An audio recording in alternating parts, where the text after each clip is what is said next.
약속의 땅에 들어간 내용까지, 약속의 땅에 앞에 두고 계명을 얘기하는 내용까지 신명기 내용이라면 이제 그 땅을 들어가게 됩니다.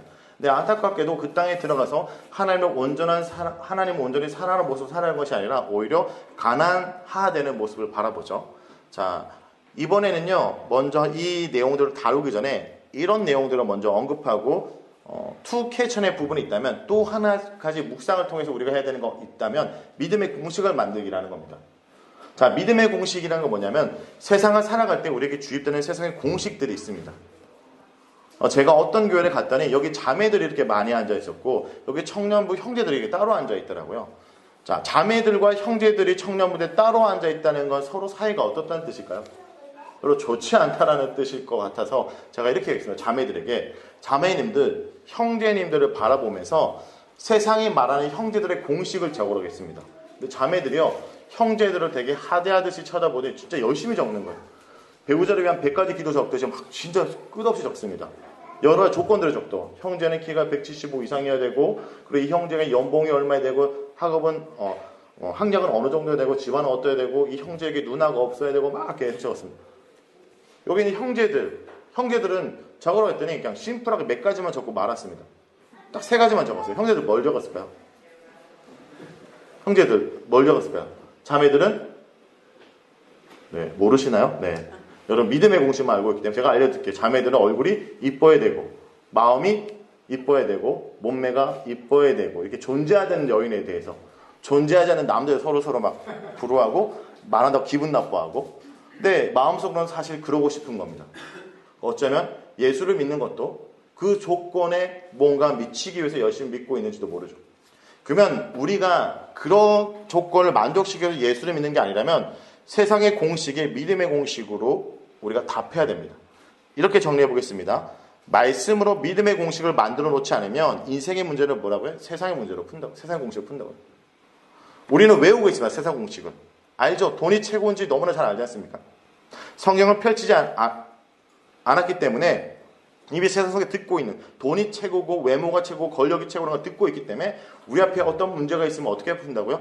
세상의 공식으로 풀어버린다고. 믿음의 공식이 없으면 말씀을 통해 믿음의 공식을 묵상을 통해 나의 언어와 믿음의 공식을 만들어 놓지 않으면 내 앞에 있는 문제를 세상의 공식으로 푼다라는 겁니다. 그러면 성경 묵상으로 세상의 공식을 만든다는 건 어떤 걸지 한번 보겠습니다. 여러분 이미 묵상을 여기는 하시는 분들이 많으시니까요. 어떤 사람이 세상의 공식, 돈이 최고라는 것을 가지고 들고 왔으면 여러분 어떤 성경 구절, 어떤 말씀으로, 어떤 믿음의 공식으로 그렇지 않다는 걸 반박할 수 있을까요? 돈이 최고라는 세상 속에 어떤 성경 구절로 우리가 반박할 수 있겠습니까? 한번 얘기해 보시겠습니까? 자유롭게 뭐든지 괜찮습니다. 네? 네, 맞습니다. 돈이 일만하게 뿌리다. 그리고 돈과 뭐죠? 네, 겸하의 성에서 또 뭐가 있습니까? 이것은 이런 걸 얘기하죠. 우리가 돈을 좋아하는 이유는 돈은 유사전지전능함을 느끼게 합니다. 그쵸? 돈은 전지전능함인데 유사전지전능함. 하나님의 자리에 돈을 대체하는 거죠. 성경에 보면 두 부자가 등장하죠. 예수님을 찾았던 부자 청년은 자기의 돈을 내려놓지 못해서 돌아갑니다. 근데 이 돈은 그들에게 주인의 자리입니다. 근데 삭개오는 어떻게 합니까? 예수님을 만나자마자 돈을 내어놨습니다. 예수님이 얘기하지 않았는데 돈을. 주인의 자리가 바뀐 걸 얘기를 하고 있죠. 또 어떤 성경 구절 있겠습니까? 돈으로 뭐든지 다 된다는 세상 속에 돈으로 갈 수 없는 날에 대해서 성경은 얘기하죠. 또 전도서는 이렇게 얘기합니다. 돈이 그러니까 양손 가득 무언가 지면 바람을 지은 것 같지만 한 손으로 만족감 풍요를 느낀다고 얘기도 합니다. 성경은 이런 얘기도 합니다. 돈이 있으면 내일이 보장되는 세상 속에서 오히려 돈을 창고에 가득 채워놓고 그 다음날 부자가 어떻게 됩니까? 죽습니다. 돈이 있어도 내일이 보장되지 않는다. 그러니까 성경은 돈이 최고고 돈이면 다 된다는 세상 속에 성경 말씀으로 믿음의 공식을 제시하고 있다는 거죠. 자, 그러므로 이 믿음의 공식을 가지고 내가 말씀대로 나아가면 살아계신 하나님을 경험한다. 무슨 얘기냐면 이거죠. 살아계신 하나님을 경험하지 못하는 이유는 성경을 덮어놓고 믿습니다 소리치고 있기 때문이라고 생각합니다. 성경을 펼쳐서 하나님의 말씀을 읽고 말씀이 말하는 자리에 나가면 하나님이 그곳 가운데 역사합니다. 이게 살아계신 말씀에 살아계신 하나님의 역사의 현장이라는 거죠. 제가 어떤 사람이 카톡을 보냅니다. 자, 내일 12시에 여기 오면 제가 커피를 사겠습니다. 이 카톡을 보냈는데 이 카톡은 내일까지 제가 살아있으면 이 카톡대로 여기 오면 커피를 얻어 먹습니다. 살아있는 글입니다. 성경이 살아있다는 건 뭐냐면 이 글을 기록한 그분이 살아있다는 것이죠. 내가 말씀을 읽고 말씀이 말한 그분 가운데 가면 하나님이 그것이 정답이고 그것이 진리라는 것을 주님께서 증명해 보이시는 거예요. 말씀을 갖고 믿음의 공식을 만들고 따르는 건 나의 몫이지만 그 말씀이 살아있다는 것을 증명하는 건 하나님의 몫입니다. 그렇죠? 살아계신 하나님이 경험하는 것은 말씀을 통해 순종하여 그 자리에 갈 때 살아계신 하나님이 경험한다는 거. 자, 그러면 이걸 한번 반박해 보시겠습니까? 외모가 최고라는 세상 속에 어떤 성경 구절로 외모가 최고가 아니다 반박할 수 있겠습니까? 네, 좋습니다. 우리 뒤에 계신 아기 어머니는 아기를 보면서 모든 걸 대답하고 계십니다. 네, 역시 엄마의 힘은 대단하죠. 하나님은 뭐라고요? 네. 다시 한번 얘기해 주시겠습니까? 하나님은 뭐라고요? 중심을 본다. 좋습니다. 또 어떤 거 있습니까? 외모 중요한 걸로 그냥 넘어갈까요? 외모 중요하다. 굳이 반박하지 말자. 네. 자, 그러면 좀 이렇게 접근해 보겠습니다. 성경에서 미인은 누구였습니까? 가장 미인은 누구였을까요? 자유롭게 한번 얘기해. 자기 취향을 얘기하셔도 됩니다. 네. 성경의 가장 미인은 누구였습니까? 에스더. 주로 자매들이 얘기한다는 건 신앙만 좋을 것 같아라는 느낌이 좀 있고요. 자, 또 라헬 좀 동의가 갑니다. 남자가 그 정도 또 기다린다면 남자로서 외모가 이렇게 자기 스타일이 아니면 쉽지 않죠. 또 아비가일. 네, 아비가일. 네, 좋습니다. 이렇게 왠지 그냥 성격이 온유하고 피스메이커일 것 같다는 생각도 들긴 하지만 좋습니다. 또 사라도 그렇죠. 사라도 개인적으로 사라라고 생각합니다. 늙어서 그 정도면 왕년에 설명 안 될 정도. 또 밧세바 또. 자, 밧세바를 얘기하는 부류가 있으세요. 밧세바, 드릴라, 보디발의 아내. 대부분 이 50대 중년 남성들이 대답하세요. 누군가의 여인이 예쁘다는 건 잘 모르겠지만. 근데 미인은요 애매해요. 근데 미남은요 딱 한 사람입니다. 미인은 조금 애매하더라고요. 근데 미남은 이 사람이 외모의 표현은 탑입니다. 누굴까요? 사울요? 요셉? 성경에 우리가 잘생겼다고 하는 것이 잘 읽어보면 영적인 것과 외모가 결부된 거거든요. 근데 외모만으로 이 사람이 최고의 표현이 있습니다. 압살롬이다. 머리부터 발끝까지 기티가 났다. 근데 아까 우리 저기 애기 어머니가 얘기한 것처럼 정리하면 이겁니다. 자, 압살롬 같은 경우는 머리부터 발끝까지 외모가 탁월했는데 그의 아버지 다윗은 어떤 얘기를 들었습니까? 마음의 중심을 본다는 거죠. 여러분 생각해보세요. 누군가에게 외모 보지만 마음의 중심 보라는 무슨 뜻입니까? 외모가? 이해가 안 되십니까? 그냥 외모 보지고 마음의 중심 바라면 그 사람은 지금 외모는 그렇게? 그러니까 아버지 이새가 자기 아들을 사무엘에게 내세울 정도가 아니라면 외모가 탁월하지 않았는데 그의 아들을 낳았는데 누가 봐도 얘는 왕입니다. 근데 자기 형을 죽였던 자예요. 그런데 그의 외모가 왕이란 것을 얘기해주면 말미암아 백성들이 누구를 찾아갑니까? 다윗이 아니라 압살롬을 찾아가죠. 왜? 왕의 후계자 같으니까. 그리고 다윗도 어떻게 하지 못합니다.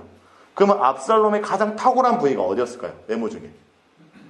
그쵸? 머리카락이 찰랑이면 자매가 쓰러지는 거죠. 그쵸? 근데 왜 죽습니까? 그쵸? 그러면 성경은 믿음의 공식 하나 얘기하죠. 그 사람의 외모가 그 사람의 인생의 발목을 잡죠. 그러니까 세상과 많이 다르다는 겁니다. 성경은 세상과 다르다는 얘기를 하는 겁니다. 이게 분위기 좋을 때는 이 얘기를 하는데 예수님 얘기를 한번 해보겠습니다. 학벌이 최고라는 세상 속에 예수님이 얘기해 주는 건 뭡니까? 예수님 학교 어디 나오셨죠? 요즘 홈스쿨 출신. 예수님 직업은 비정규직 노동자. 아버지가 별로 목숨을 지키고 주지 임금을 많이 채무했을 것 같고, 예수님 외모도 흠모할 게 없다고 표현하고, 그러니까 세상이 얘기하는 것과 성경이 얘기하는 게 되게 많이 다르다는 것입니다. 오히려 그의 학력이 내가 주님을 따르는데 방해된다고 사도 바울이 얘기하고 예수님의 제자들은 그렇게 학벌이 뛰어나지 않습니다. 이 얘기를 왜 하냐면 우리가 말씀을 통해서 믿음의 공식을 만들어야 됩니다. 세상 가운데 더 잘 나가고 세상의 공식을 잘 풀어나가기 위한 것이 아니라 세상의 공식 속에 그것이 진리가 아니라 하나님의 삶은 이것이라고 보여주고 믿음의 공식을 풀어나가기 위해서 우리가 말씀을 본다는 것이죠. 우리가 이 땅 가운데 살아갈 때 이스라엘 백성에게 요구되는 것은 주변 나라들의 기준, 주변 나라의 세상 공식을 따르기 위해서 주님을 믿는 것이 아니라 주변 나라의 세상의 공식을 따르지 않고 믿음의 공식이 무엇인지 말씀을 살아감으로 주님께 돌아오도록 한 것이 그들이 그 땅 가운데 심겨진 목적이라는 겁니다. 그래서 주님께서 그들에게 여호수아로 넘어가겠습니다. 땅을 허락하셨습니다.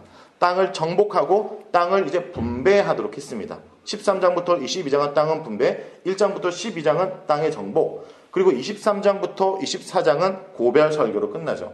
자, 여기 보면 주님께서 그들에게 땅을 점령하신 다음에 땅을 나눠주면서 전쟁이 그치고 땅을 분배하는 내용으로 이어집니다. 땅을 점령하고 기업을 준다라는 것입니다. 자, 모세에서 이제 리더십의 여호수아로 넘어갑니다. 모세가 죽은 후에 누구에게 말씀이 임하십니까? 여호수아에게 말씀하여 이르시되, 제가 공식 계속 얘기했죠.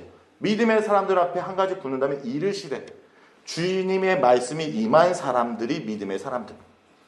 모세에서 여호수아로 리더십이 넘어가는데 여호수아라는 이 사람의 이름을 한번 보면 원래 여호수아는 이름이 호세였습니다. 호세아라는 이름 앞에 여라는 것을 붙어서 여호와는 구원이시다.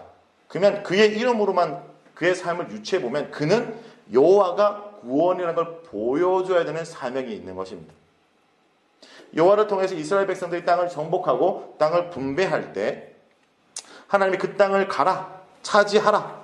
그리고 이 땅을 차지함에 있어서 이 땅을 분배하고 나눔에 있어서 강하고 담대하라.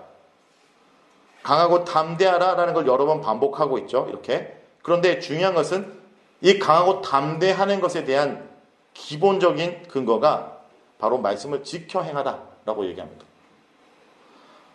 그러므로 언뜻 보기에는 여호수아는 야전 사령관으로 많은 땅을 차지하라고 명령한 것 같지만 오히려 그는 영적 사령관이라는 걸 알 수 있습니다. 땅을 차지하기 위한 싸우는 야전 사령관이 아니라 그가 말씀을 지켜 행함으로써 이 땅을 지켜내는 영적 사령관. 그래서 여호와가 구원자다라는 것을 보여주는 것이 여호수아의 사명이라면 믿음의 공식 하나를 뽑겠습니다. 여기서 믿음의 공식 이겁니다. 땅을 지키는 것은 땅을 지키는 것이 아니라 말씀을 지키는 거다. 내 삶을 지키는 것은 내 삶을 지키는 것이 아니라 말씀을 지키는 것이다. 내 위치를 지키는 것은 내 위치를 지키는 것이 아니라 말씀을 지키는 것이다. 무엇인가를 지키는 것은 그 자체를 지키기 위해서 무언가를 하는 것이 아니라 바로 말씀을 지킬 때 주님께서 그들을 지킨다라는 것을 알 수 있죠. 자, 이 믿음의 공식을 지키지 않은 모델이 바로 아이성 사건이죠. 그들이 하나님의 말씀에 순종하지 않음으로 패하게 됩니다. 첫 번째, 여호수아를 통해서 믿음의 공식, 땅을 지키는 것은 이 땅을 지키는 것이 아니라 말씀을 지키는 거죠. 첫 번째 믿음의 공식이 하나 나왔고요. 자, 두 번째, 여호수아를 통해서 본 믿음의 공식이라면 여호수아 말고도 또 중요한 한 가지 인물, 갈렙입니다. 갈렙을 통해 믿음의 공식을 하나 도출해 보겠습니다. 갈렙은 이 산지를 내게 주소서라고 그의 늙은 나이에게도 불구하고 이 산지를 달라고 했습니다. 바로 길랏 아르바, 바로 아낙 자손들의 성읍을 달라고 했습니다. 쉽게 정복하기 힘든 이 땅을 달라고 얘기합니다. 근데 이 말을 하고 있는 갈렙이 여러분 이방인 출신이라는 거 아십니까? 갈렙은 유다 지파의 여분네 아들 갈렙이라고 하지만 원래 그나스 사람 여분네, 그러니까 출신이 사실은 갈렙입니다.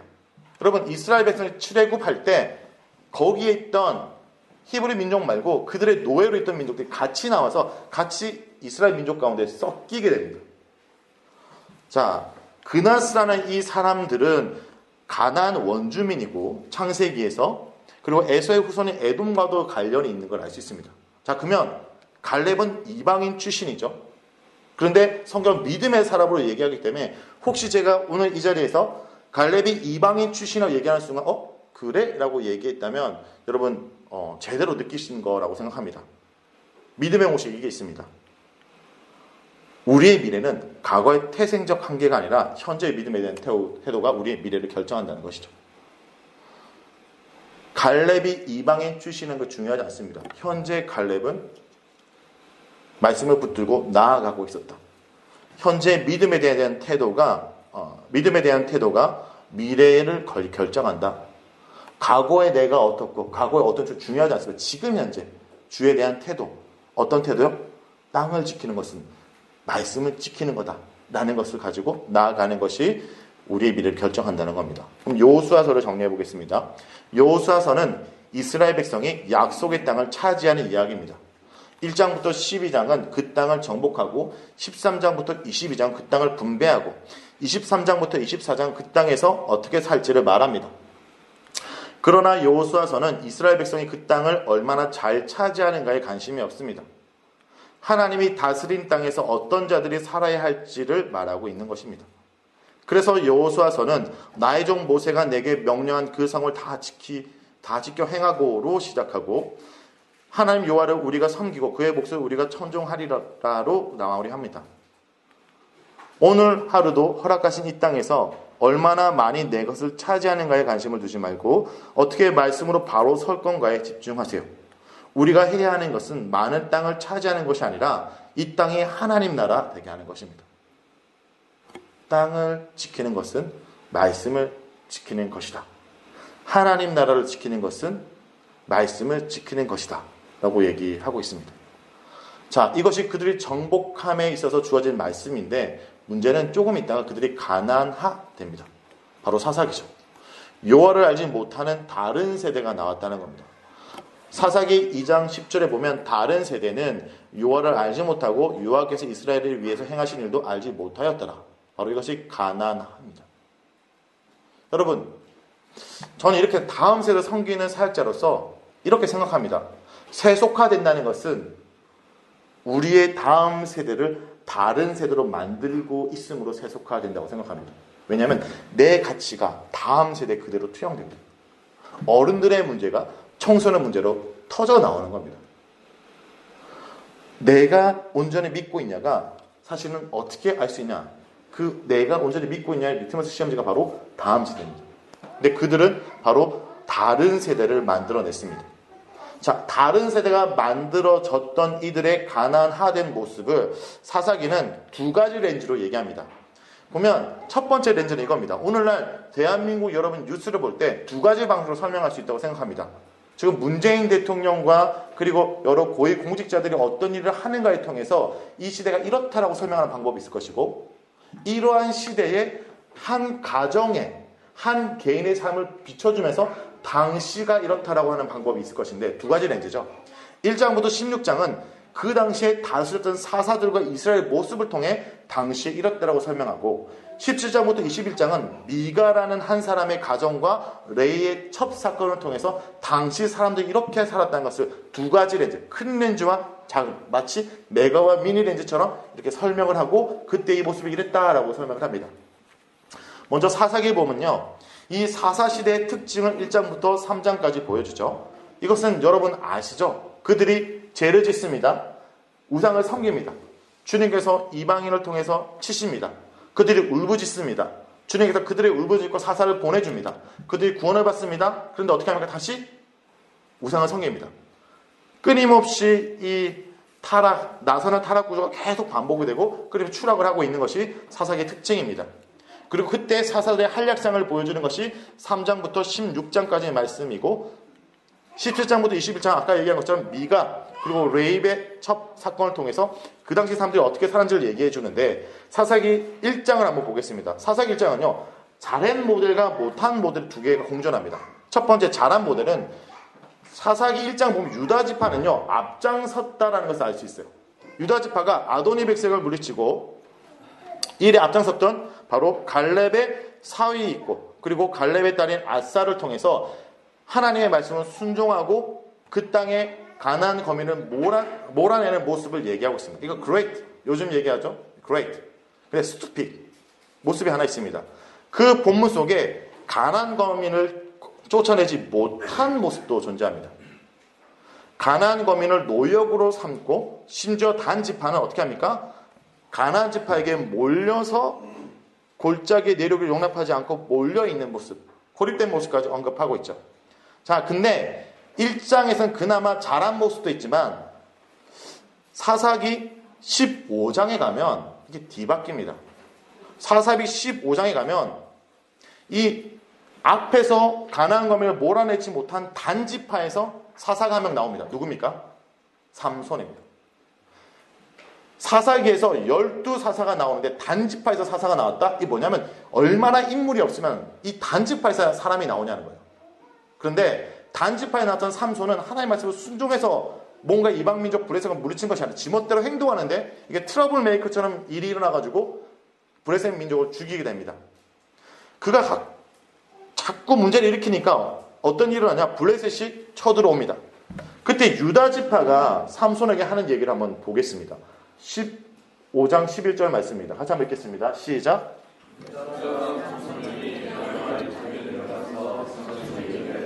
너는 블레셋 사람이 우리를 다스리는 줄 알지 못하느냐? 뇌와 자녀 우리에게 이같이 하는가? 여기 보면요, 삼손이 문제를 일으켜서 블레셋 사람이 1000명이 와요. 그러면 앞에 유다 지파라면 1000명 정도 오면 3000명이 어떻게 하고 싸워야 되죠. 근데 지금 어떻게 합니까? 3000명이 삼손한테 가서 야, 너 좀 가만히 있어. 왜 이렇게 문제를 일으켜? 야, 너 가서 네가 처리해. 삼손을 넘겨주고 있죠. 자, 이것이 바로 아주 슈퍼스투핏한 모습이라는 거예요. 더 이상 하나님의 명령을 지키지 않고 더 이상 싸우지 않는 그들의 모습. 자, 그러면 정리하면요, 이렇게 합니다. 믿음은요, 정복이 아니라 전진이라는 거예요. 정복됐다 끝나는 것이 끊임없이 싸워나간, 끊임없이 몰아낸, 우리가 하나님 백성으로 거룩한 자가 되었다고 해서 전복된 것이 아니라 끊임없이 우리의 죄를 몰아낸, 이것을 얘기하고 있죠. 그리고 이들의 모습은 2장에 이방 민족을 몰아내지 않아서 울게 되는 사건을 언급합니다. 여호와의 사자가 이스라엘 모든 족속에게 이 말을 이르되 백성의 소리를 높여온지라. 무슨 얘기를 했냐면 너희들이 이제 하나님의 말씀을 순종하지 않아서 이방 민족들에게 괴롭힘을 당할 거다라고 할 때 웁니다. 자, 이 복임 사건은 운다라는 사건인데 이 우는 것이 사사기에서 회개가 아니라는 걸 아셔야 돼요. 사사기에서 이스라엘 백성이 회개한 것이 아니라 그냥 울기만 한 거예요. 회개는 돌이키는 건데 그들은 울기만 했습니다. 자, 앞에서 울었다가, 저는 사사기 이렇게 설명하고 싶어요. 앞에서 울었다가 뒤에도 울면서 끝납니다. 앞에서 왜 웁니까? 이방민족이 그들을 괴롭힐 거라는 것을 듣고 울어요. 이방민족 때문에 울다가요, 마지막에도 울거든요. 근데 왜 우는지 아세요? 자기들이 자기 민족을 죽여서 웁니다. 베냐민 지파를 거의 말살시켜서 자기끼리 자멸해서 울어요.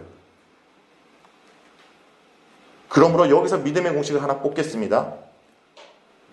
우는 삶이 아니라 말씀대로 살아서 울림이 있는 삶을 주님께서 원하신다는 거죠.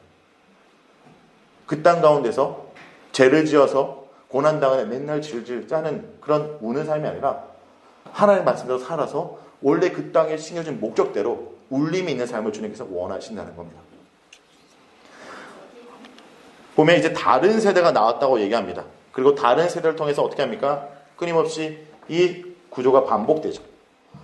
그들을 괴롭혔던 나라들을 보면요, 구사리사다임, 에글론, 블레셋, 암놈, 야빈, 미디안, 아말렉 있는데 이들의 평가는 성경은 적들이 강해서가 아니라고 얘기합니다. 성경은요, 오히려 그들 죄를 지어서 하나님이 손에 파셨다. 그들을 강성하게 했다. 그러니까 그들이 강해서 지배를 받은 것이 아니라 그들이 하나님의 말씀을 순종하지 않아서 주님께서 팔아넘기고 강하게 했다라는 거고요. 주님이 그때마다 그들이 울 때 그들을 구원하기 위해서 사사를 보내셨는데 이 사사는 기본적으로 밑으로 갈수록 수준이 떨어진다는 걸 아셔야 돼요.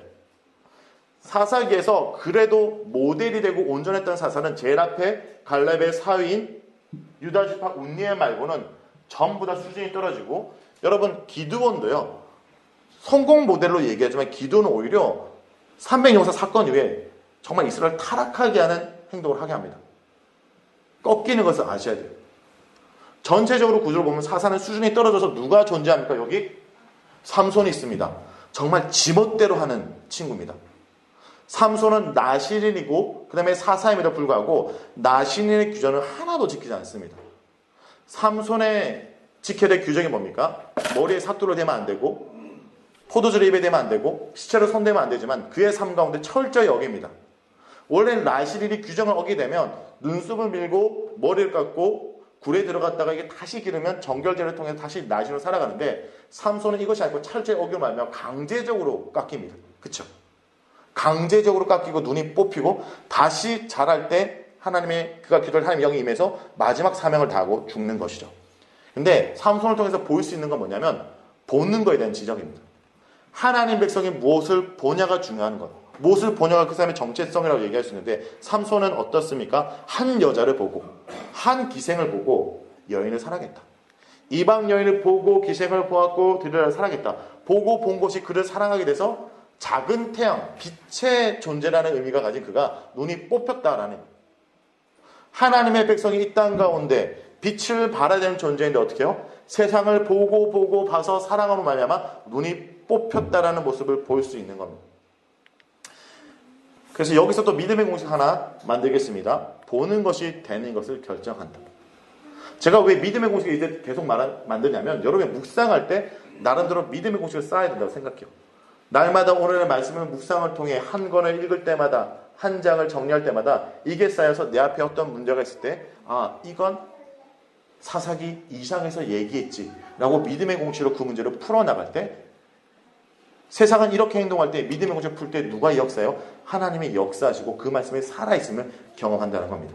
자, 그러면 사사기 16장까지가 사사들과 이스라엘의 모습을 얘기했다면 사사기 17장은 한 개인의 가정의 모습을 얘기한다고 했죠. 바로 미가입니다.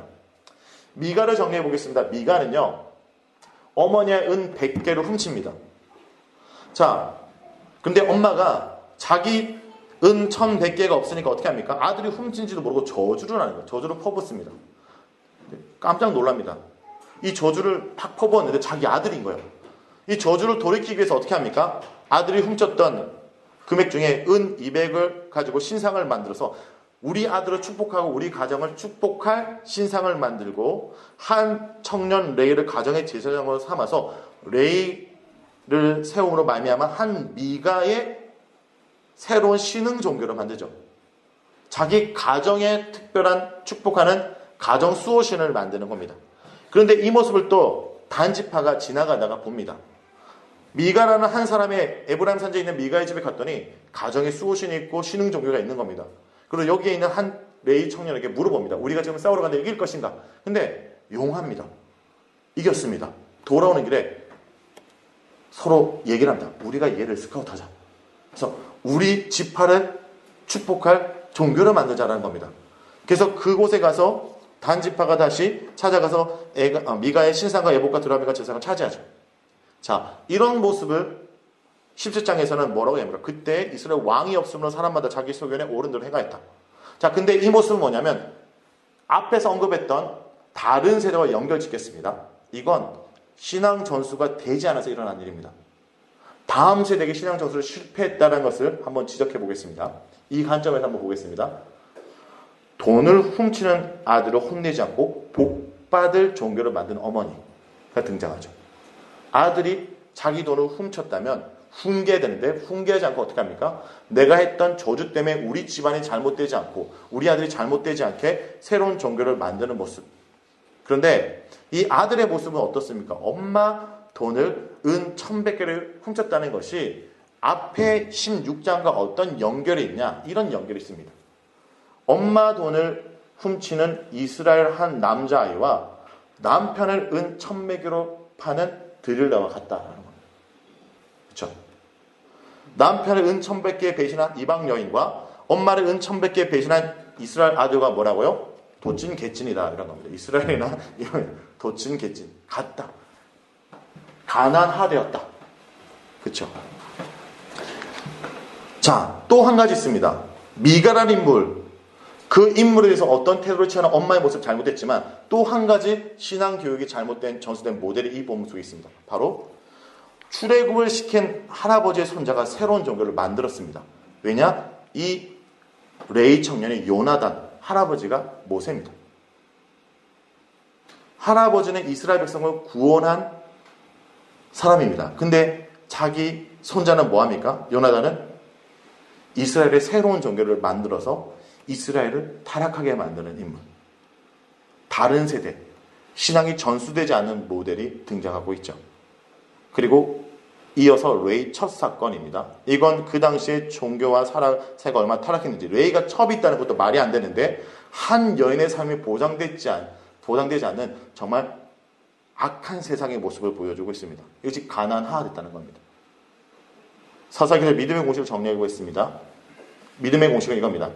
No king, no peace, wrecking the king. 예. 왕이 없으면 평화가 없고 왕이 될 때 진정한 평화가 온다는 거죠. 사사기를 이제 정리하겠습니다. 사사기는 왕이 없는 시대에 사사들의 활약상을 보여줍니다. 12명의 사사들은 고통받는 이스라엘 백성들을 구했습니다. 그러나 샬롬은 오래가지 않았습니다. 왜냐하면 그들에게 진정한 샬롬을 주는 왕이 없었기 때문입니다. 더 정확하게 말하면 왕이 없는 것이 아니라 하나님을 왕으로 모시지 않았기 때문입니다. 내가 왕이 되어서 내 마음대로 하는 세상에서는 진정한 샬롬을 누릴 수 없습니다. 내 삶의 진정한 샬롬은 하나님을 하나님 되게 할 때 찾아옵니다. 사사기의 말씀입니다. 자, 사사기에 이어서 이제 하나님께서 그들을 내버려 두지 않고 다시 하나님이 회복시킵니다. 왕권을 회복시키죠.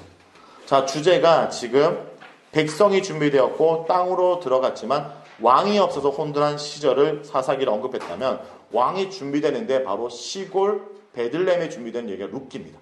그리고 왕이 준비되는데 그 당시에 엘리가 하나님의 말씀을 듣지 못할 때 주여 이 종이 듣겠습니다 고백을 한 한 소년을 통해 왕이 세워지는 이야기가 바로 사무엘서입니다. 룻기를 보겠습니다. 룻기는 성경에서 아주 가장 아름다운 이야기로 얘기하는데, 룻기의 중요한 인물이 나오미, 룻, 보아스죠.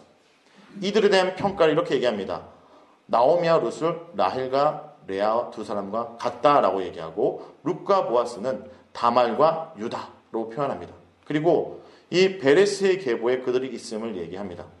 그리고 그들을 통해 다윗이 나와서 이들의 선택, 이 룻이란 이 여인의 선택을 통해서 어두운 시기에 다시 왕정을 여는 빛의 시기를 인도하는 이 역할을 한 이방 여인의 믿음의 선택으로 얘기하는데, 자, 이 부분을 이렇게 한번 관점을 통해 보겠습니다. 바로 말씀대로 살아가는 나라의 관점을 한번 보겠습니다. 무슨 얘기냐면, 하나님께서 이곳 가운데 이방 나라를 신겼던 이유는 믿지 않은 자들이 이곳 가운데 들어와서 하나님의 백성으로 회복된 이야기입니다. 그럼 성경 통째로 하나님 말씀대로 사는 나라, 하나님을 보여주는 나라의 모델로 온전히 믿지 않은 이방인이 주님께 돌아왔던 사건은 룻기가 최초의 모델입니다. 그렇죠? 그 땅 가운데 하나님 나라가 세워져서 이방인이 주님께 돌아온 최초의 모델이 룻기입니다. 왜냐? 룻은 남편을 잊고 시어머니를 모시고 낯선 땅 이스라엘에 살던 이방 여인. 한 이방 여인이 이스라엘의 그 말씀의 생태가 이루어진 그 땅 가운데 들어와서 삶이 회복되고 하나님의 역사를 이어가는데, 그 들어왔던 땅이 베들레헴이라는 것을 주목해 보시기 바랍니다. 왜? 여러분, 왜 주목하냐면 그 시대는 사사시대입니다. 사사시대는 어떤 일이 잦냐면, 아까 방금 사사기에 얘기했습니다. 사사기 19장에 레이의 첩, 레이비 첩이 있다는 것도 말이 되지 않는데, 이 첩의 고향이 어디냐면 베들레헴입니다. 이 첩이 음행을 해서 부부싸움을 했나봐요. 레이와 부부싸움 한 다음에 어디 갑니까? 자기 친정으로 갑니다. 베들레헴입니다. 에브라임 산지에 있던 레이가 친정인 베들레헴에 있는 이 첩을 데리고 오다가 날이 어두워서 이방인들이 묵는 지역에 가면 신변을 보호받지 못할 것 같아서 자기 민족 있는 기브아에 묵는데 기브아에서 유린당하는 내용. 그러면 기브아와 베들레헴은 똑같이 이스라엘입니다. 그리고 이스라엘 백성들이 살지만 전혀 다른 삶을 살아가는 사람들이 있는 겁니다. 비슷한 지역이지만 여기는 한 여인, 이방 여인이 보호를 받고 있는 모습이 있다면, 기브아는 이스라엘 여인조차도 보호받지 못하는 생태가 있는 겁니다. 그러면 그 땅은, 중요한 것은 그 땅에 누가 사냐는 겁니다. 그 땅에 어떤 자들이 사냐에 따라 전혀 스토리가 이어지는 것이고, 베들레헴 지역에서는 한 이방 여인이 삶이 회복되고 돌봄을 받아서 미가는 이렇게 얘기합니다. 베들레헴의 에브라임에 너는 유다 족속에 작을지라도 이스라엘 다스릴 자가 내게서 내게로 나올 것이라. 이게 무슨 내용이냐면, 미가서 5장을 보면 이런 내용이에요. 이스라엘 정치 종교 지도자들, 그들이 이스라엘 백성들을 갉아먹고 갈취하고 그들을 헐뜯어먹고 심지어 그들을 가마솥에 삶아 먹는다는 것은 오늘날로 얘기하면 개돼지처럼 표현하는 겁니다. 백성들을. 그들의 태도를 보면서 이렇게 얘기합니다. 너희들처럼 힘있고 능력 있는 집안에서 이스라엘 다스릴 메시아가 나오지 않고 저 시골 베들레헴에서 나올 거라고 얘기하는데 그것이 룻기의 사건입니다. 그러면 베들레헴은 과연 어떠한 장소입니까? 바로 하나님 말씀이 온전히 이루어진 모델이 등장하는 거예요. 베들레헴에 이 행동을 했던 이 세 인물 있죠. 룻, 보아스, 나오미. 왜 이들이 말씀대로 순종했냐? 룻의 관점을 한번 보겠습니다. 룻은요, 남편을 잊고 이스라엘 땅에 와서 이삭을 줬습니다. 이거 우리가 단순히 보면 먹을 게 없어서 주었다고 생각하지만 이거 믿음의 행동입니다. 당시의 사회 구조를 보겠습니다. 남자들에게 땅을 분기수로 줍니다. 남자들은 자신이 가진 노동력으로 시설들을 먹여 살리는 겁니다. 근데 노동력이 없기 때문에 여인들은 땅을 분배하지 못하면 여인들은 어떻게 합니까? 이삭을 줬습니다. 근데 평생 이삭을 주는 것이 아니라 남편을 잊고 일할 남자가 없어 이삭을 주는 여인을 가까운 친척들이나 주변이 빨리 이 여인을 아내로 삼아서 삶을 회복시키는 거예요. 그러면 이삭을 주는 행동은 뭐냐면 하나님의 회복을 기다리고 믿음의 선택을 하는 거예요. 왜냐하면 룻은 모함 여인입니다. 이방 여인. 당시 사사시대면 이방 신전의 창기가 될 수도 있고요. 레이의 첩처럼 누군가 첩이 될 수 있죠. 근데 어떻게 합니까? 하나님께서 남편의 잃은 여인의 회복을 기다리며 해야 될 행동을 순종하며 이삭을 줍고 있고, 나오미는 자기 며느리를 팔아서 팔자를 고칠 수 있지만 기업을 무르는 제도권 속의 배우자, 자기 며느리 배우자를 찾고, 보아스는 신명기의 말씀을 따라 고아와 가부를 돌봅니다. 이 세 인물들이 각자의 자리에서 말씀을 살아갑니다. 그리고 그것이 바로 베들레헴 예수 그리스도가 나시는 장소가 된다는 거예요. 그럼 믿음의 공통이 이렇게 됩니다. 말씀대로 사는 자들이 있는 곳이 이 땅의 소망이라는 거죠. 힘있고 능력있고 영향력이 있는 자들이 있는 곳이 아니라 말씀대로 살아가는 있는 그곳이 이 시대의 소망이 될 수 있다는 겁니다. 룻기를 정리하겠습니다. 룻기는 사사시대에 이스라엘 왕이 준비되는 이야기입니다. 그런데 이스라엘 왕이 예상하지 못한 장소에서 기대하지 못한 여인을 통해 준비됩니다. 바로 시골 베들레헴에서 이방 여인 룻이 보인 믿음의 선택으로 이스라엘 왕이 준비된 것입니다. 오늘 내가 세상에 주목받지 못한 곳에 있을지라도, 아무도 나를 기대하지 않을지라도 하나님은 이곳에서 내가 주님 앞에 보인 작은 믿음의 선택을 통해 하나님 나라를 이어가십니다. 이것이 룻기의 이야기입니다. 이 룻의 선택을 통해 사사기가 시작됩니다. 사무엘서는 사무엘 왕정 시대가 열립니다. 사무엘서는요, 사사시대 왕정 시대로 가는 내용인데 사무엘상, 사무엘하로 구분할 수 있죠. 사무엘상은 다윗이 세워지기까지 사무엘하는 다윗의 통치를 보여줍니다. 사무엘이 선택되고 그리고 사무엘을 통해서 사울이 세워지지만 하나님의 말씀에 온전히 순종하지 않는 왕이 폐위되고 하나님을 온전히 사랑하는 다윗의 모델이 세워집니다. 그리고 다윗의 통치의 여러 부분의 모습을 보여주는데 사무엘서가 보여주는 하나님 나라에 대해서 잠깐 설명하겠습니다. 하나님이 왕이신 나라의 모습을 보여줍니다. 그리고 화평의 나라의 모습을 보여주고 거룩한 제사장의 나라의 모델을 사무엘서가 보여주고 있습니다. 사무엘서가 보여주는 하나님의 나라의 모습은 그가 왕이신 나라, 화평의 나라, 거룩한 제사장의 나라. 왜 하나님이 왕이신 나라이냐? 한번 보겠습니다. 그들이 왕을 요구할 때 사무엘이 너희들이 원하는 이 인간왕은 결국 너희를 괴롭힐 거라는 얘기를 합니다. 그리고 하나님께서 사무엘에서 인정하는 왕은 왕이신 하나님을 인정하는 왕을 참 왕으로 얘기합니다. 처음에 사울이 왕으로 세워졌지만 그는 어떻게 합니까? 사무엘이 얘기했던 그 인간 왕의 전형적인 모델을 따르는 말미암아 그 왕의 자리가 폐위되죠.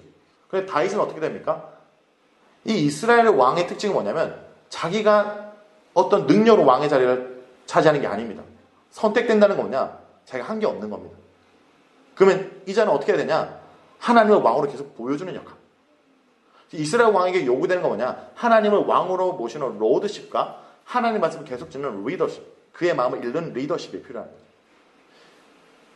이스라엘 왕은 하나님을 왕이 되게 하는 자인데 스스로 왕이 되려고 할 때 그 자리는 폐위되는 것. 즉 하나님이 왕인 걸 보여주는 왕이 세워지는 이야기라는 것이고요. 그리고 이 왕의 모델인 다윗을 보면요. 화평을 추구합니다. 여러분 다윗의 특징이 뭐냐면 자기 백성을 죽인 적이 없어요.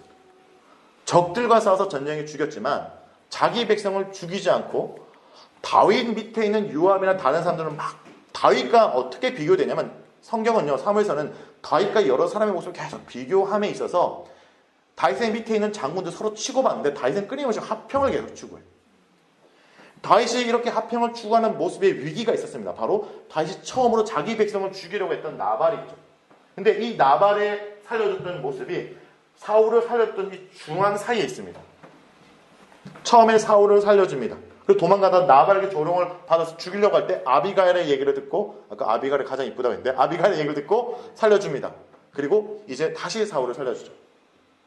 다윗은 끊임없이 합평을 추구하는 모델의 모습을 보여주고 있는, 하나님이 원하는 나라의 모습은 합평을 추구하고 있는 모습.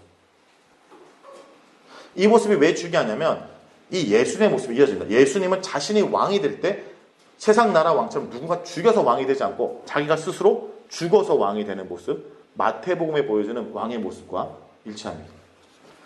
거룩한 제사장의 나라의 모습은 뭐냐면 이 왕의 모습이 이스라엘 전체의 죄를 저어합니다. 성공과 실패, 기쁨과 슬픔이 교차하던 다윗의 인생 가운데 순결한 신앙만이 유일한 살 길을 보여주고, 그리고 다윗의 범죄는 다윗의 가문만의 비극으로 끝난 것이 아니라 이스라엘 전체가 해체될 위기, 그러니까 죄의 확장성까지 얘기하죠. 그래서 거룩한 제사장의 나라, 한 개인의 죄가 이스라엘 전체에 영향을 미치는 것을 보여주고 있습니다. 그러면 사무엘서에 보여준 믿음의 공식 정리하겠습니다. 사무엘서는요, 우리의 왕됨, 나의 왕됨을 부정하고 하나님의 왕됨을 인정하라 라는 것. 다윗이 왕이 된 이야기지만 다윗은 하나님을 왕으로 여겼던 자였다. 세상 나라의 왕의 히스토리는 자기가 왕이 되기 위해서 숙적들을 물리칩니다. 그리고 자기가 올라섭니다. 네, 하나님 나라의 왕의 이야기는 하나님이 세워서 하나님이 끊임없이 세워가는 모습이라는 거죠. 사무엘서를 정리해 보겠습니다. 사무엘서는 이스라엘 왕이 세워지는 이야기입니다. 사무엘상은 두 인물의 대조를 통해 하나님이 원하시는 자의 모습을 보여줍니다. 1장부터 10장은 제사장의 엘리와 사무엘을 대조하고 있고, 8장부터 15장은 사무엘과 사울을 대조하고 있고, 16장부터 31장은 사울과 다윗을 대조하고 있습니다. 사무엘하는 다윗 왕을 통해서 하나님이 원하는 자의 모습을 보여줍니다. 1장부터 10장은 유다와 이스라엘 왕 다윗, 11장부터 20장은 다윗의 범죄와 하나님의 징계, 21장부터 24장은 다윗의 통치의 여러 측면들을 보여줍니다. 내용들을 정리해 보겠습니다. 하나님이 이스라엘 왕에게 원하시는 리더십은 하나님을 왕으로 모시는 로드십과 하나님의 마음을 읽을 줄 아는 리더십입니다. 사울 왕은 시간이 갈수록 하나님의 마음을 읽으려 하지 않고 하나님의 왕으로 모시려 하지 않았습니다. 그러나 다윗은 범죄했을 때에도 나단을 통해 결국 하나님의 마음을 읽고 하나님의 왕으로 모시는 자로 돌아옵니다. 하나님이 오늘 내게 원하시는 것은 하나님 마음을 읽고 하나님을 왕으로 섬기는 것입니다. 이것이 사무엘 상하가 말하는 바로 로드십과 리더십을 가진 왕의 리더십입니다. 자, 여기까지가 이제 하나님이 원하는 나라의 모습이 있는데, 자, 얘기했죠. 하나님의 나라가 세워져서 하나님이 원하는 건 뭡니까? 마치 에덴 동산에서 하나님의 형상을 담은 인간과 교제하면서 그의 모습을 통해 하나님의 통치를 보여주는 것이, 하나님이 이스라엘 나라를 세워서 그와 함께 교제함으로 열방 가운데 하나님의 지혜를 펼쳐서 믿지 않는 자들이 돌아오도록 하는 건데, 이런 친교와 지혜에 대한 내용이 바로 우리가 알고 있는 시가서와 지혜서들입니다. 시편은요, 이런 친교의 관점으로 본다면 다른 구약 본문들과 좀 다른 특징이 있습니다. 여러분, 다른 구약 본문들은 백성에게 말씀하신 하나님이죠. 하나님이 계속 말하는 거예요. 그런데 시편은요, 하나님께 말씀드리는 백성의 모습. 이게 다른 본문들과 전혀 다른 시편만의 특징입니다. 시편은 백성이 하나님께 말하고 백성이 하나님께 반응을 보이는 특징. 자, 이 시편의 이 모습도 두 가지로 나눌 수 있습니다. 찬양 감사시와 탄원시의 특징이에요. 주로 여러분 읽으면 막 찬양하고 뭔가 기쁜 것은 거의 감사 찬양시, 뭔가 우울하고 주님을 부르짖다가 마지막에 찬양으로 바뀌는 건 탄원시입니다. 하나님의 말씀과 행동에 대해서 백성이 응답하고 찬양하고 감사하는 것이 바로 찬양시이고, 탄원시는 하나님의 침묵에 대해서 백성들이 부르짖고 다시 부르짖고 소리치는 것이 바로 탄원시입니다. 이 두 가지의 장르로 나눠서 여러분 시편을 보실 때 좀 참고하시면 됩니다. 어느 정도 정서를 보고 이건 찬양 감사시다라는 것을 보시면 되고, 이렇게 본다면 어떤 이유로 찬양 감사하냐를 보면 묵상의 포인트를 좀 잘 찾을 수 있고, 탄원 씨 같은 경우는 지금 부르짖고 있으면 이 사람이 어떤 가정, 어떤 이유 때문에 탄원을 하고 있고 어떻게 극복하고 있냐, 어떤 하나님의 모습 통해 극복하고 찬양하고 있냐를 보면 좀 더 묵상을 잘 할 수 있습니다. 시편은 5권으로 구성되어 있다고 볼 수 있고요. 거기 끝에마다 아멘 아멘 아멘 아멘 아멘 아멘 할렐루야 할렐루야 이렇게 끝납니다. 5권이. 시편 전체가 하나님께 바치는 거대한 찬양이라고 얘기합니다. 시편은 전체가 그래서 찬양이다 라고 얘기를 하고, 시편이 인간의 측면에 대해서 하나님과 얘기하고 있는 겁니다. 인간의 감정이 가장 많이 드러나고 있습니다. 그래서 칼빈이 이렇게 얘기해요. 그래서 시편은 인간 영혼의 각 부분에 대한 해보다, 인간이 어떤 감정과 어떤 상황에 있는지. 그래서 시편은 쭉 읽기보다는 부분 읽어도 늘 느껴질 수 있는 거죠. 그래서 매일 성경도 시편 묵상할 때 시편을 한 걸로 쭉 하기보다는 부분 넣는 이유가, 시편은 언제 어떠한 상황과 상관없이 우리의 감정을 드러내고 있기 때문에 언제나 읽어도 나와 맞닿을 수 있는 부분들이 좀 있습니다. 그리고 앞의 문맥과 그렇게 연관성이 적기 때문에 골라 읽을 수 있는 말씀. 그렇지만 골라 읽어도 그 속의 본문과 내상을 매치시킬 수 있습니다. 인간의 모습을 드러내고 있기 때문에. 자, 그럼 시편을 이렇게 정리해 보겠습니다. 시편은 노래하는 겁니다. 시편은 노래한다. 하나님을 노래하고 하나님이 주신 인생을 노래한다. 다윗, 아삽, 솔로몬, 모세, 고라자손, 헤만, 에만 등 많은 이들이 노래한다. 이 노래에는 하나님에 대한 찬양, 감사, 기쁨만 있는 것이 아니라 좌절, 우울, 분노, 번민, 슬픔이 그대로 드러난다. 그러나 이 노래들의 결론은 하나님에 대한 신뢰와 확신과 경외이다. 무엇보다 시편이 우리 인생의 힘과 위로가 되는 것은 우리가 어떤 감정을 느끼든 하나님께 말할 수 있고 하나님은 들어주신다는 것을 보여주기 때문입니다. 그러므로 오늘 하나님께 노래하라. 하나님을 노래하라. 하나님을 위해 노래하라. 이게 시편입니다. 시편을 보면서 우리가 참 마음에 위안되는 건, 하나님은 우리의 감정을 억제하는 분이 아니라 우리의 감정을 들어주시는 분. 시편이 없다면 나는 하나님의 말씀만 듣고 내 감정을 비추지 않고 누리며 살아야 되는 삶이었을 것인데, 시편을 통해 하나님은 우리에 대해서 관심이 있어 하시고 우리가 어떤 마음이 있는지 우리의 탄원까지도 들으신다는 거예요. 왜? 하나님은 우리에게 사랑을 원하시기 때문에, 진정한 친교, 관계를 원하시기 때문이라는 것입니다. 그리고 아가입니다. 아가는 Song of Song, 가장 아름다운 노래. 여러분, 가장 아름다운 노래가 보시면 남녀의 사랑의 노래라는 걸 아시게 됩니다. 많은 구약학자들이 처음에는 좀 어려워했습니다. 이걸 어떻게 해석해야 되냐. 실제 청소년애들이 저에게 이런 카카오톡으로 저희 청매에게 질문방인데 이렇게 물어봤어요. 목사님, 아가는 19금인가요? 아가서 읽어보면 시작부터 키스라고 시작합니다. 애들이 이거 어떻게 읽어야 되나요? 너무 야릇한 내용이 많아요. 이렇게 얘기를 하죠. 자, 그렇기 때문에 많은 학자들이 처음에는 구속신앙의 관점으로 읽으려 했습니다.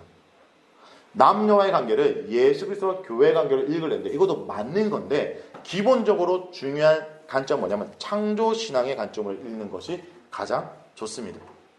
구속신앙의 관점도 분명히 있습니다. 그렇지만 창조신앙의 관점은 뭐냐면 이겁니다. 인간이 아담과 하와를 지었을 때 아담과 하와가 하나님과의 관계 속에 부르던 서로 향한 고백, 너는 내 뼈 중에 뼈, 살 중에 살이란 이 내용을 학장에서 시로 표현하면 아가서가 되는 거죠. 하나님의 창조 질서 아래 남자와 여자의 모습이 얼마나 아름답고 온전했냐를 보여주는, 아담이 하와에게 너 뼈 중에 뼈, 살 중에 살이라고 고백한 이 모든 것의 학장이 바로 하나님과 창조 질서 아래 인간의 모습이 얼마나 아름다운 모습인 게 아가서라는 겁니다. 아가서를 그러면 이렇게 정리해 보겠습니다. 아가서는 사랑을 노래합니다. 그래서 Song of Song, 가장 아름다운 노래입니다. 아가서에서 남녀 간의 사랑은 금기된 것이 아니라 하나님의 선물이고, 불경스러운 것이 아니라 자연스러운 것이며, 수치스러운 것이 아니라 아름다운 것으로 말합니다. 남녀 간의 사랑이 하나님의 창조 질서 아래 있을 때 정당한 가치가 있기에 아가서는 당당히 성경 66권 안에서 사랑을 노래합니다. 그래서 남녀 간의 사랑은 수치스럽거나 불경스러운 것이 아니라 아름다운 것. 하나님의 창조 질서 아래 있을 때 인간의 그 사랑이 아름답다. 인간이 얼마나 많은 것을 누리냐? 창조의 신학을 얘기하고 있다라고 보시면 됩니다.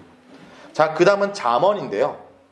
잠언은 9개의 모음집으로 구성되어 있고 저자는 솔로몬, 아굴, 루무엘 왕, 지혜자, 히스기야 신하들로 되어 있습니다. 속담과 격언들로 이루어졌고 윤리, 도덕적, 종교적 가르침이 있죠. 자, 여러분 이 잠언을 어떻게 읽을까에 대한 도전들이 있습니다. 기존에 어떤 분들은 묵상을 대체하기 위해서 잠언을 360일 동안 끊어서 읽는데 이제 이 부분의 문제점을 지적한 것이 성서의 윤에서 나왔던 잠언 어떻게 읽을까 책을 보면 많은 사람들이 이렇게 끊어 읽는다는 거예요. 이렇게 끊어 읽으면 뭐가 되냐면 뭔가 인생의 공식처럼 이렇게 하면 하나님이 이렇게 반응할 거라고 하는데 막상 여러분 이거 진짜 잘못 읽는 것 중에 하나입니다. 왜냐하면 지혜서 전체를 이해 못하기 때문이에요.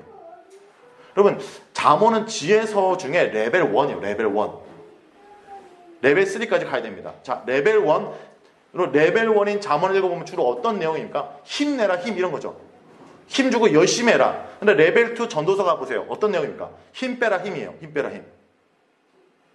다 헛되다 이렇게 얘기하죠. 그리고 레벨 3인 욥기 가면 어떻게 됩니까? 요즘 말로 아몰랑이 됩니다. 아몰랑. 잠언은 힘내라, 힘 빼라, 몰라로 끝납니다. 근데 이게 지혜서의 레벨 1, 2, 3입니다. 어떻게 이렇게 되는지를 이제 전도서까지 욥기까지 하면서 설명드리겠습니다. 그러므로 잠언서를 읽는 방법은 이렇게 권해드리기 원합니다. 성서윤의원의 잠언 어떻게 읽을까 책에 보면 이런 내용들을 권합니다. 먼저 관계 중심적으로 읽어라. 두 번째 비교하며 읽어라. 세 번째 전체적으로 의미를 더하면서 읽어라. 세 번째 반복되는 것을 통해서 메시지를 발견해라. 먼저 관계 중심적으로 읽어라.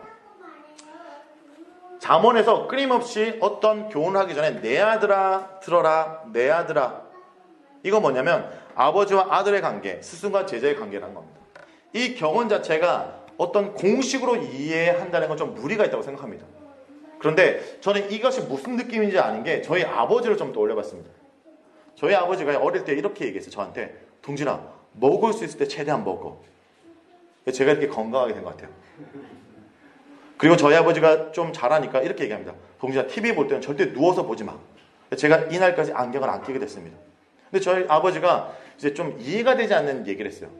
저희 아버지도 신앙이 있으신데 군대를 갈 때 이렇게 얘기합니다. 저는 어딜 가나 모범이 되든 생각했는데 저희 아버지가 제가 군대 갈 때 이렇게 얘기했습니다. 동진아, 중간만 해, 중간만. 뭔가 이게 이 순간 진리라기보다는 뭔가 나를 사랑하는 애정을 느껴지는데 그 최근에 이제 뭔가 더 모순이 있습니다. 제가 어릴 때 최대한 먹으라고 얘기했잖아요. 근데 저희 아버지가 요즘 저희 첫째 딸이 저를 닮아 되게 잘 먹는데 저희 아버지가 저한테 이런 얘기를 합니다. 딸은 좀 적게 먹이게 좋겠다고 얘기합니다. 뭔가 모순이 있죠. 근데 이해합니다. 그 말의 진리 여부를 떠나서 그가 나에게 아들아 아들아 얘기하는 나를 사랑해서 나에게 건면하는 그 관계 중절을 읽기라는 거죠. 그래서 지금 잠언은 게으른 이 아들에게 아들아 아들아 라고 얘기하면서 말하고 있는 그 사랑의 언어에 대한 기본적인 개념이 있어야 됩니다. 왜 이 얘기를 하냐면 지혜서인 이 잠언, 지혜서 중에 잠언이 가장 많이 읽히는데 누가 가장 많이 읽는지 아십니까? 대한민국 연령층 중에 잠언을 가장 많이 읽는 친구들이 어떤 친구들이 아십니까? 고3입니다. 고3. 왠지 고3 때 지혜서인 잠언을 읽으면 머리가 좋아져서 수능을 잘 칠 것 같은, 전혀 읽어보면 전혀 무관한, 이게 어떤 공식과 어떤 그런 것들이 아니라 이 관계, 아들에게 했고 내 아들아 내어라 부르고 있는 그 비교하며 읽어라. 이건 마샬, 비교하다. 이 잠언의 뜻이 이런 건데요. 잠언이라는 이름의 뜻이 마샬, 비교한다는 뜻인데 잠언 속에 비평과 비교를 통해 선택하도록 한 겁니다. 그 속에 어리석은 자, 지혜 있는 자, 악인과 의인, 음료와 지혜 있는 자를 비교하면서 따를 것을 선택할 것을 얘기해요. 비교하면서 선택할 것. 자, 그리고 제가 실습을 통해 한번 보여드릴게요. 전체적으로 의미를 더하며 읽고 반복된 것 속에서 메시지를 발견해라. 그것이 시편이나 잠언을 읽는 방법 중에 하나라고 생각하는데 저는 하나님께서 우리에게 한글로 성경을 기록했다는 의미는 한글로만 읽어도 성경을 어느 정도는 우리가 이해할 수 있다는 것을 우리가 인정해야 된다고 생각합니다. 많은 사람들이 성경을 읽기 위해서 특별한 지식이 필요하다고 한다면 저는 이 종교개혁 정신과 좀 무관하다고 생각합니다. 여러분, 그들의 언어로 된 성경만 잘 읽어도 구원에 이르는 지식을 얻을 수 있다는 동의하는 게 종교개혁이고, 그렇다면 우리는 한글만 할 수 있다면 성경을 읽어야 되고 성경을 통해 성경을 이해할 수 있다는 거 생각합니다. 근데 한계는 있을 거예요. 그렇지만 적어도 여러분이 성경을 한글로만 잘 읽어도 60%는 이해한다고 생각합니다. 그럼 나머지 40%는 뭐냐? 내가 좀 더 노력하고 읽다 보면 20%까지는 읽을 수 있고 나머지 20%는 뭐 저희 특별히 성수위원회 나온 책들을 읽어보든가 아니면 목사님들 설교를 듣거나 아니면 2000년 역사 가운데 늘 난해한 것이 20% 있다면 우리는 어떻게 했다? 이해될 수 없는 20% 때문에 이해될 수 있는 80%를 버렸다라고 저는 많이 느낍니다. 우리가 한글로 된 성경을 읽었다면 구원에 이르는 지식을 얻을 수 있고 하나님으로 살아갈 수 있도록 동의함으로 말미암아 우리 모두가 성경 읽기를 포기해서는 안 된다. 그럼 여기서 잠깐 쉬어가는 느낌의 질문 드리겠습니다. 그러면 우리가 한글을 배우는 이유는 뭐라고 생각하십니까? 지금 흐름상 어떻게 해야 대답하면 좋겠죠? 우리가 한글을 배우는 이유는 아니 성경을 읽기 위해서라고. 네. 하지 마. 네. 자, 우리가 한글을 배우는 이유 뭐라고요? 네. 그럼 옆에 계신 분 있겠습니다. 우리가 영어를 배우는 이유는 뭐라고 생각하십니까? 네, 맞습니다. 우리가 역사와 철학을 배웠던 이유는 뭐라고 생각하십니까? 맞습니다. 그러면 이제 마무리를 지으셔야 됩니다. 세종대왕이 한글을 창제했던 이유는 뭐라고 생각합니까? 우리 성경 읽으라고 역사 가운데 역사에 더 믿습니까? 믿습니까? 네, 대답 안 해요. 믿습니까? 네, 저는 그렇게 생각합니다. 그들의 언어로 된 성경을 읽음으로 하면 구원에 이런 지식을 얻을 수 있다면 하나님 우리 역사 가운데 분명히 함께 하시고 이것을 마련하시다고 생각합니다. 그래서 우리가 성경을 읽는 것을 포기해서는 안 되고 이건 우리의 의무입니다. 한글로 된 성경이 우리 속에 있다면 이것을 포기해서는 안 되고 우리 끊임없이 읽어야 되고 서로 같이 읽고 알아가야 된다라는 걸 좀 얘기하면서 이 잠언을 한번 보려고 합니다. 잠언의 이 부분도 제가 신학적인 용어는 하나도 쓰지 않고요. 그냥 시 읽기로 한번 읽어보겠습니다. 시를 이해하듯이. 그런데 전체적으로 의미를 더하면서 반복되는 것 속의 메시지를 한번 발견해 보겠습니다. 여기 보면요. 시라고 생각한다면 여기서 심상이 있습니다. 하나님의 말씀을 말, 계명, 지혜, 명철, 지식, 명철, 은, 보배로 말하고 있는데 각 절마다 밑으로 갈수록 더 어떤 걸로 얘기합니까? 더 가치 있는 것으로 얘기합니다. 그렇죠? 나의 말이 밑으로 갈 때는 보배가 됐습니다.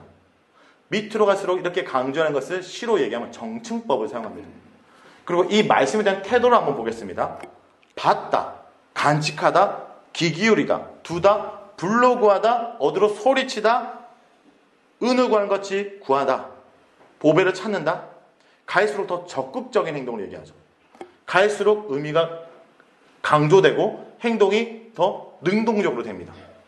자, 그러면 이것을 이렇게 정리해 보겠습니다. 말씀을 간절히 우리가 찾고 구하면 5절에 뭐랍니까? 여호와를 깨달으며 하나님을 알게 된다. 왜입니까?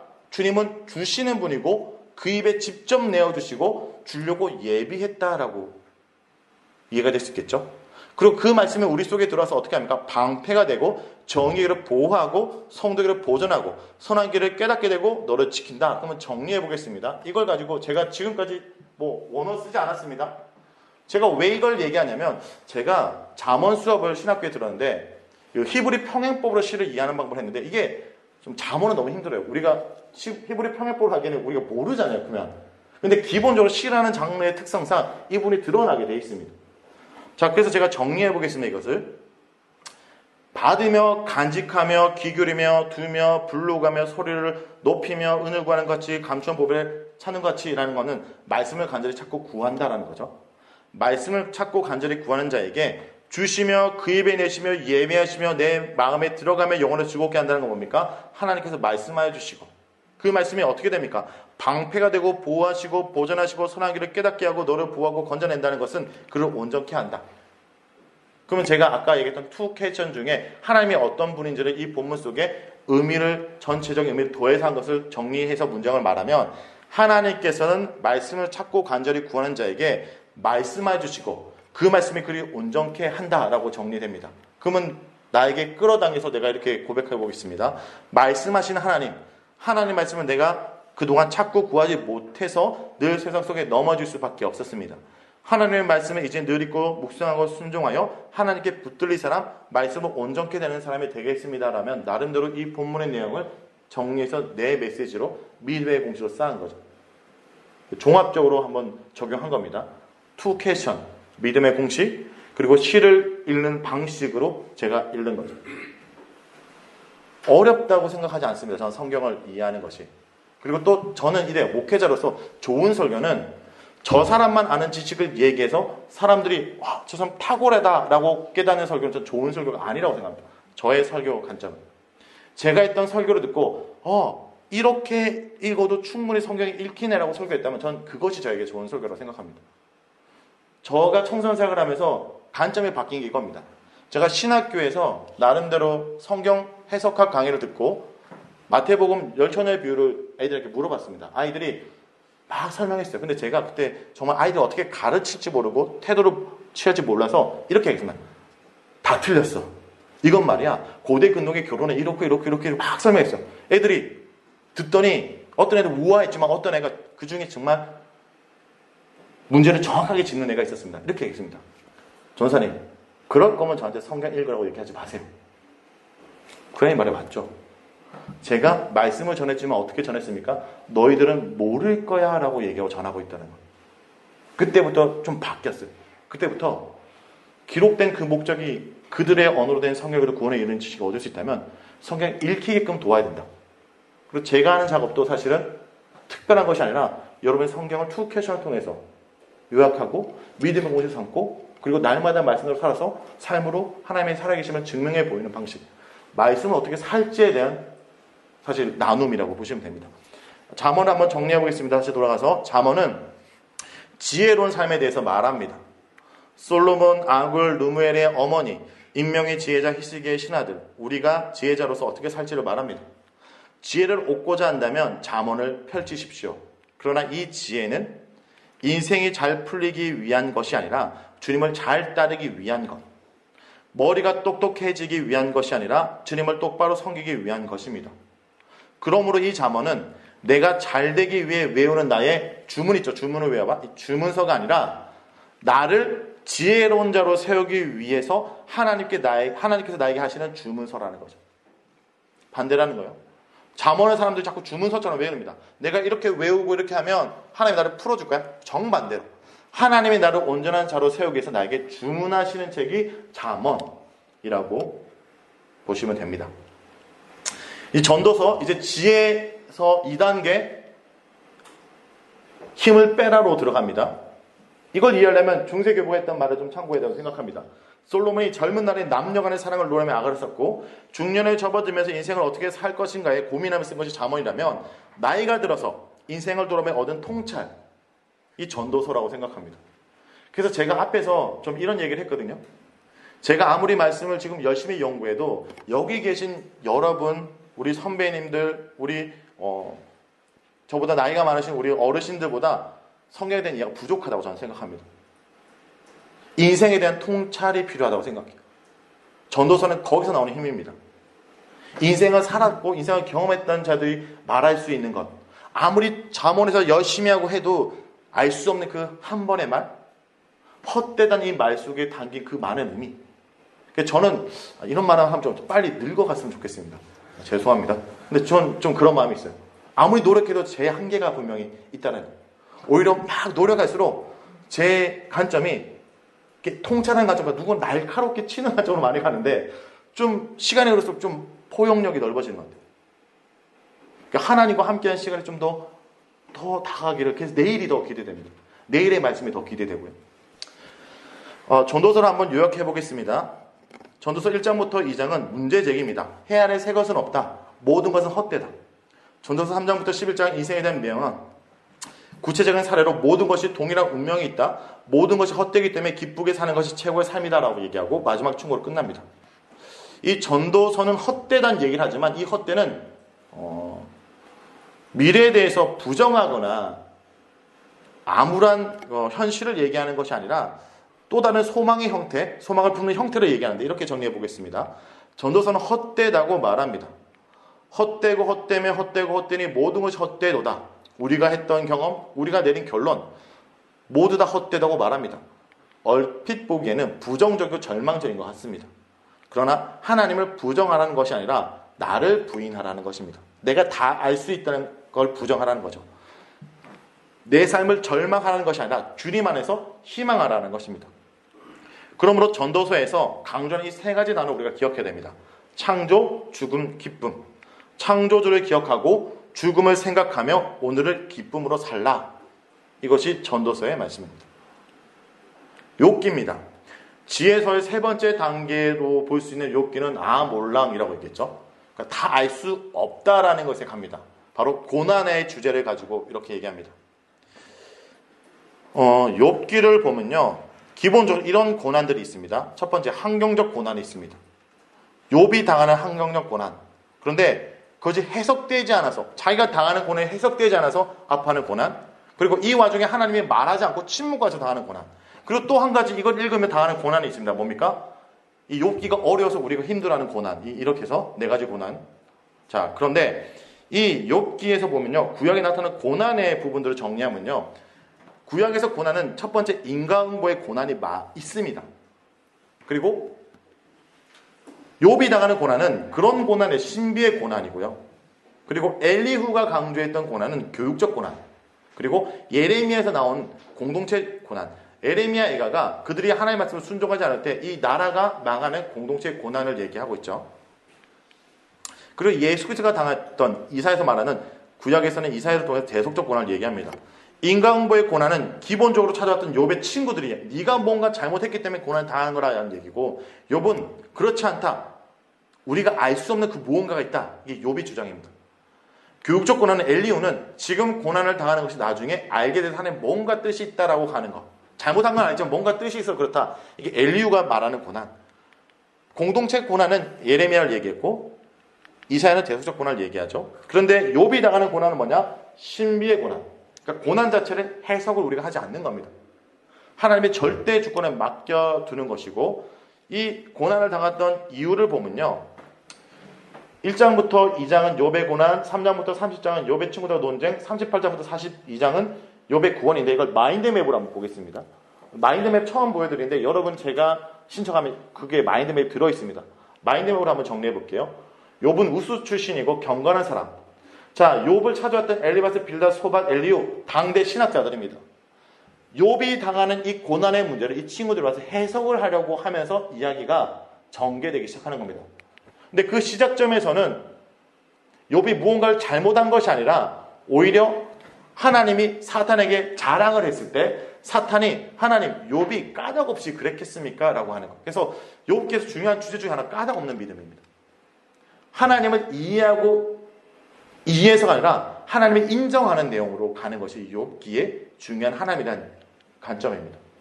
갑자기 고난을 당하고 이 고난에 대해서 신학적 논쟁이 펼치고 엘리후가 마지막 연설을 하는데 하나님이 나타나시고 욥이 회복됩니다.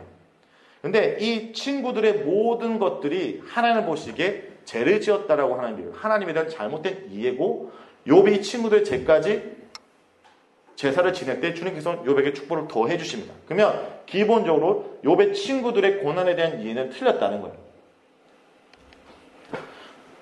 자, 욥기를 보면요, 38장에 하나님이 나타나는데, 침묵하다 나타나는데 하나님이 욥의 고난을 설명해서 끝나는 것이 아니라 오히려 욥에게 더 대답할 수 없는 질문을 퍼부으면서 끝납니다. 이것이 욥기의 특징이에요. 하나님이 내가 당하는 고난에 대해서 설명해달라고 그들이 논쟁을 벌이고 하나님이 대답해 줄 걸 바라는데, 하나님이 나타났던 39장에 나타난 하나님이 이럽니다. 욥아, 허리띠 단단히 메고 대답해봐. 세상을 창조할 때 이러 너 아니? 이거 저거 너 아니? 그런데 욥이 딱 들어보니까 자기가 도저히 대답할 수 있는 사이즈가 아닙니다. 여기서 욥기가 말하는 것이 주님은 우리가 이해하는 분이 아니라 우리가 인정하는 분으로 가는 지혜의 마지막 몰라의 단계라는 것을 알 수 있습니다. 그러므로 우리가 이런 일을 만날 때 두 가지의 관점을 욥기는 얘기합니다. 첫 번째, 내가 알 수 없는 고난을 당하는 형제가 있다면 그의 고난을 해석하지 말고 그들과 함께하라. 그리고 내가 당하고 있다면 욥처럼 주여 이제 내가 귀로만 들었지만 이제 눈으로 봅니다 라고 하고 주님을 이해하는 수준에서 주님의 인정한 수준으로 나아가는 것. 욥기를 정리하겠습니다. 욥기는 어떻게 하나님이 이럴 수 있나입니다. 그렇죠? 1장부터 2장은 욥에게 고난이 찾아오자 3장부터 37장에서 욥과 친구들이 이 고난의 답을 찾으러 논쟁을 벌입니다. 그런데 38장에 41장에서는 드디어 등장한 하나님은 답하지 않고 대답할 수 없는 질문들을 하십니다. 42장에서 도저히 대답할 수 없는 존재일 깨달은 욥은 한계를 인정하고 그리고 욥이 회복되는 것이 욥기의 내용입니다. 욥기는 말합니다. 첫째, 이해할 수 없는 고난이 형제들에게 찾아오면 하나님을 다 이해하는 척하지 말고 그 형제의 마음을 이해해 주라. 둘째, 어떻게 하나님이 이러실 수 있을까 하는 문제가 내게 찾아오면 욥처럼 이렇게 기도하라는 겁니다. 내가 주께 대하여 귀로만 듣기로 하였사오나 이제는 눈으로 주를 배움나이다. 여러분, 하나님을 알아간다는 건 알아갈수록 모든 걸 다 이해한다는 것이 아니라 그를 인정할 수밖에 없다라는 것이죠. 내가 다 이해할 수 없다라는 걸 인정하고 전적인 그를 향한 절대적인 믿음으로 나아가는 것. 이것이 지혜자의 마지막 단계의 믿음이라는 겁니다. 자, 이렇게 나라가 세워지고 하나님의 백성으로 주님과 친교하고 신뢰의 관계를 통해 신실한 하나님과 신실한 백성의 삶을 살아가고, 그래서 하나님과 온전한 관계 속에 누리는 풍성함을 전해야 되는데, 중요한 것은 그들이 이 삶을 살지 않고 하나님을 떠남으로 말미암아 왕국이 분열됐다라는 것이 바로 그 다음에 이어지는 스토리입니다. 그 다음으로 넘어가겠습니다.